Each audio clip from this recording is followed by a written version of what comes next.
I'm Meteor Man. Put that VCR down. I don't have evidence. Now I do.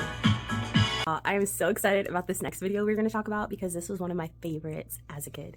Now, I don't know how many of y'all know about this movie, but we're going to talk about it. And the movie was The Meteor Man.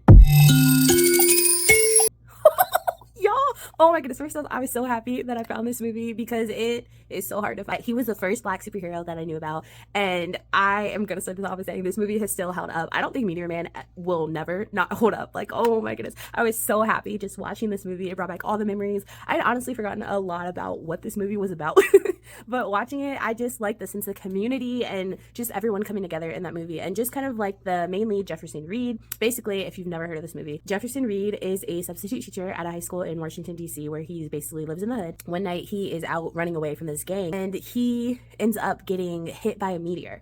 And the meteor gives him all sorts of powers. Like, he can see through walls, he can see through people's clothes, he can talk to animals, he can fly. He is super strong. He's bulletproof. Like, pretty much any power Meteor Man has. Like, when I was a kid, I always wanted to be Meteor Man. Like, I was like, let a meteor hit me so I can get these powers, because he could do so much stuff. And the crazy thing about Jefferson is, in the beginning of the movie, he is teaching his students that when they're getting bullied, to run away, not fight back. And through the course of the movie, he grows as a character, and he's like, that's not right. Like, sometimes you have to fight back, sometimes you have to protect people who can't protect themselves.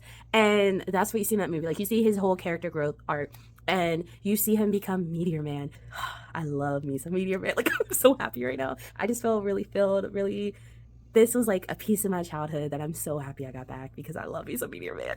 And back to the movie. So this movie is hilarious. Like, I was laughing a lot in this movie, because just like certain scenes that would happen or certain lines, and so I was cracking up the whole time. Then the actors you have in this movie, you have so many people that took a part in Meteor Man. You got James Earl Jones, who is a hilarious character in himself, because his big thing is he's like switching hair pieces. And so that's kind of like a running joke through the course of the movie. Then you got Bill Cosby's in this, doesn't speak a word. You got Luther Vandross is in this, doesn't speak a word. You got people who don't say anything, but they're in it. And then you got so many, Jennifer Lewis is in this movie. Like, it's so many big name people, Don Cheadle, like so many people came together to make Meteor Man. If you have never heard of this came out in 1993. So right now it's turning 32 years old, this movie. And the graphics, because it was in 93, some of them aren't the best, but overall it's still good because it was such a big part. And I was just cheesing. I just kept on going, Meteor Man, Meteor Man. Meteor Man is fighting against this drug gang, and they're basically destroying DC, and he's like, not in my town. Like, we're gonna get them out of our town so the kids can grow up in a safe environment. And not only that, but in this like drug gang, you have like different levels of membership. So like, you have kids in it, then you have like the junior, then you have like the lieutenants, and you see that in the movie as well. And the part that always gets me is like towards the end, like when you have your big fight scene, two of the kids were students of Jefferson Reed's, and they see him standing up and fighting. Like, the boss guy is trying to like beat him up because he kind of gets some meteor powers as well. And the kids see that Jefferson's not giving up. Like, he's standing up to this guy, and they turn on their like gang people. They're like, oh no, you ain't messing with Jefferson Reed. Like, oh, he's doing the right thing. Like, I want to be like him. And so you have that. Then you have the community coming together. There's like two really, really sad parts in this movie, though. I will tell you that. One is when Jefferson Reed is basically getting beat up. The whole community hears it, and no one helps him. Like, you just see him getting beat up outside, and then it goes to like people in their houses, and they're all just crying, listening to it, but no one's willing to step up and help. So that part, I'm like, oh, that's rough. And then the other part is like, there's this whole dog part that I had forgotten about, and when it happened, I like yelled, and then my dog came over because she was like, oh, you need me, because I was like, oh my goodness, not. And then I forgot, so I was like freaking out. I was like, I must have blocked that out as a kid. That was traumatizing, even just watching it now. And I was like, oh my goodness, like, I made a noise, and Patsy came running over like, what's wrong, what's going on, are you okay?